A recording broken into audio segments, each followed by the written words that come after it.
Voltamos para mais um bloco do programa Polêmica aqui pelo canal 25 da Via Cabo, Terceira Via TV. E você que está nos assistindo está acompanhando a entrevista com o deputado federal do PR, Paulo Feijó. E Paulo agora vai, antes de entrar em outras questões, vai fechar a temática referente à possível revitalização da linha férrea. E ele entra agora na questão falando um pouquinho do objetivo da visita da prefeita de Campos e ex-governadora Rosinha à capital federal. Bem, então o que a prefeita Rosinha Garotinho deseja com a ferrovia de Campos? Ela quer materializar um trem de passageiro ligando a estação ferroviária ao Parque Novo Mundo para o transporte de passageiros, ligando essa mesma estação ao Ururaí, certo? Da estação ao Parque Novo Mundo são 5 quilômetros de ferrovia. Tudo já tem linha? Já tem linha. Tem linha também, da estação até Tapera, são mais 10. Então são 15 quilômetros. Precisa-se de uma manutenção que nós também estamos trabalhando junto ao ministro do Transporte, César Borges. Aos finais de semana, a prefeita Rosinha Garotinho deseja também fazer um trem de turismo, ligando Campos, essa estação, a São Fidélis. É uma viagem linda. A ferrovia margeia o Rio Paraíba. E foi para uma cidade boa, né? São Fidélis, a cidade poema. Cidade então, que você gosta pouco, né? Muita coisa. Então, esse projeto, eu acredito na sua viabilidade. Porque o ministro do Transporte, que é do nosso partido, César Borges, está com muita boa vontade. Ex-governador da Bahia? Ex-governador da Bahia, ex-senador da República. Ele está com muito boa vontade e a sua equipe já está trabalhando, certo, de forma a priorizar esse pleito da prefeita Rosinha Garotinho. Esteticamente Falta isso vai linha. ficar legal, Feijó? Hein? Esteticamente isso está sendo pensado também? Tá, o que nós precisamos? É que eu estou tentando visualizar aqui esses trens andando pela cidade, falando esteticamente também. Não vai ser com locomotiva a vapor. Hoje nós não temos como fazer a locomotiva diesel. Os carros de passageiros que vão fazer esse transporte, nós temos que botar carros em condições operacionais e esteticamente também, certo? Com um bom visual, né? Não é isso? Um bom visual. O que está pegando é exatamente isso. O mais difícil vai ser para arrumar esses vagões em bom estado de conservação. Então o ministro está vendo isso junto à Ferrovia Centro-Atlântica, que é ligada à Vale do Rio Doce. Sim. Tá? Então a equipe está justamente encontrando junto à Vale essas locomotivas e esses carros de passageiro em boas condições para que eles se desloquem para Campos. Nesse período, iremos fazer essa restauração na via permanente, né, na linha. Vai custeado pela prefeitura? Não, isso custeado pela FCA ou pelo governo federal. Mas acredito que a Vale do Rio Doce, né, que é detentora da FCA, ela vai fazer essa primeira manutenção na linha e no material rodante para que esse projeto possa ser iniciado. Mas eu estou muito animado, certo? Porque ele tem avançado satisfatoriamente e nós estamos contando com a boa vontade do ministro do Transporte, com a boa vontade da prefeita de Campos, né? O líder Garotinho, que hoje é um deputado muito influente na Câmara dos Deputados. Então eu vejo muitos fatores a favor desse projeto. Beleza. Outra questão, Feijó, pode parecer maçante, mas ela na minha opinião, ela foi muito marcante na sua vida, que foi aquele caso que envolveu a questão dos sanguessugas. Marcante no seguinte, não que tenha sido redundado em uma punibilidade a você, mas poucos políticos conseguiram se reerguer diante daquele desgaste nacional, com grandes figuras do partido, como Tasso Gereissati, pessoas contrárias a você, em um momento muito complicado. Faz um resumo para a gente daquilo e o que você tirou de positivo, o que você aprendeu com aquilo, porque a gente aprende no amor, mas aprende na dor, né? E foi realmente um desgaste político grande. Faz para a gente um resumo disso, o que você tirou de positivo e de negativo dessa história toda? Bem, aquilo foi uma tragédia na minha vida. Eu jamais imaginava que eu tivesse o meu nome envolvido num escândalo de projeção nacional. Jamais. Mas aconteceu. Aconteceu num projeto montado. Aquilo foi uma cilada. Aquilo foi uma armadilha. Quem montou aquilo foi o Partido dos Trabalhadores. Aquilo foi o PT que montou. Montou por quê? Em 2006, é porque o eleitor se esquece, como você falou. Em 2006, a eleição estava polarizada entre Lula e Alckmin. E há 4 meses das eleições, só se falava no mensalão, quando estourou o mensalão. Lula ia perder aquela eleição para Alckmin. Ninguém se recorda disso. Mas se a mídia continuasse batendo só no mensalão, Alckmin ganharia as eleições de 2006. E aí eu tenho que reconhecer que o PT agiu, me desculpe o termo, com malandragem política.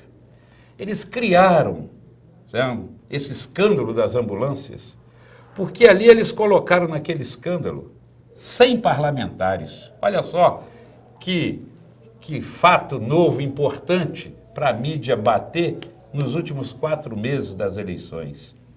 E aí esqueceram o mensalão e bateram só nessa questão das ambulâncias. Qual foi o meu trabalho e continuo fazendo até hoje? Hoje eu trabalho com o município da região. Eu priorizo a liberação de emendas. Saúde, educação, transporte. A partir do momento que as emendas são liberadas, que responsabilidade que eu tenho no processo licitatório? E você foi acusado de quê exatamente? Nós fomos acusados de ter recebido 15 mil reais, certo? De um empresário que tinha essa relação com as prefeituras. Eu e mais 100 E parlamentares. os 15 mil seria para você fazer o quê?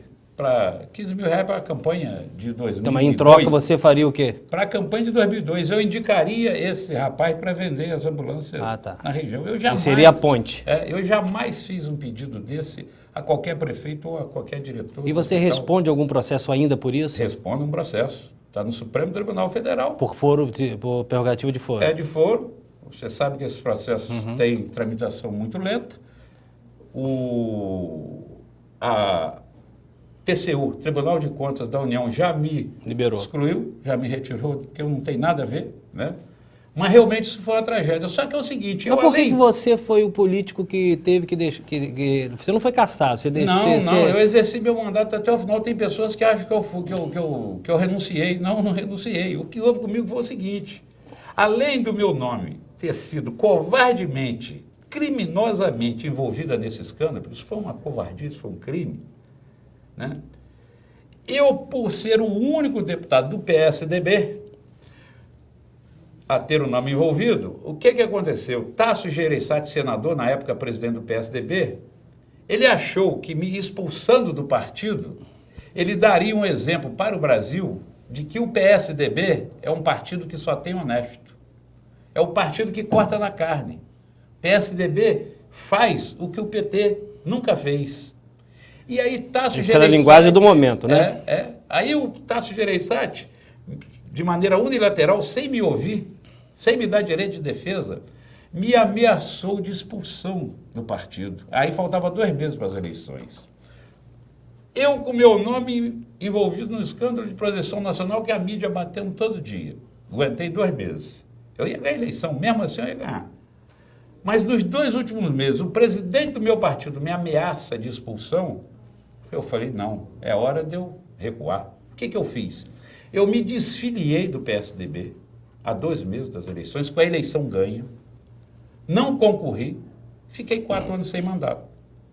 Foi aí, né? Porque o político, quando está em ascensão e depois ele declina, é muito difícil ele recomeçar. Principalmente no caso seu. Certo? Então Deus foi tão bom, né, que eu consegui recomeçar, certo? Mas a política é assim, é uma atividade nobre, mas ela é cruel. Então, só para a gente resumir essa questão, o processo ainda está em andamento, está no Supremo Tribunal, o TCU aprovou todo tipo de conta possível em relação ao seu nome. E lá no Supremo, você sabe qual é o último andamento? Existe? Não, a coisa está meio parada. Qual ministro, você sabe, que está como relator? Não está nem no Supremo, está na Procuradoria-Geral. Aguardando parecer. E eu tenho que administrar. Agora, eu, com 26 anos de vida pública, tá certo? Tenho esse processo, um único processo. Peço a Deus para nunca mais em me envolver em situação como essa, né? Mas hoje em dia, quem exerce cargo público, né, ele tem que estar preparado para enfrentar algumas turbulências, tá certo? Então hoje eu administro até com uma certa naturalidade, agradecendo a Deus por ter tido essa oportunidade do recomeço. E aí eu tenho que reconhecer que Garotinho foi campeão comigo. E aí, né? que eu vou conversar. Exatamente, eu comecei com essa sequência para entrar nesse detalhe com você, foi que é ele- muito importante. É. E você frisa isso muito bem, e é óbvio que isso é um lado positivo do reconhecimento, porque eu acho que gratidão não se prescreve. Em política isso é muito conturbado. Mas a gente precisa falar um pouquinho antes. Você e Garotinho foram adversários ferrenhos. Se você buscar informações na mídia, você vê troca realmente até de ofensas. Você foi presidente da Câmara, tiveram atritos e tal. Nós temos 4 minutos, vamos ver se a gente consegue trabalhar isso e deixar um pouquinho para o outro.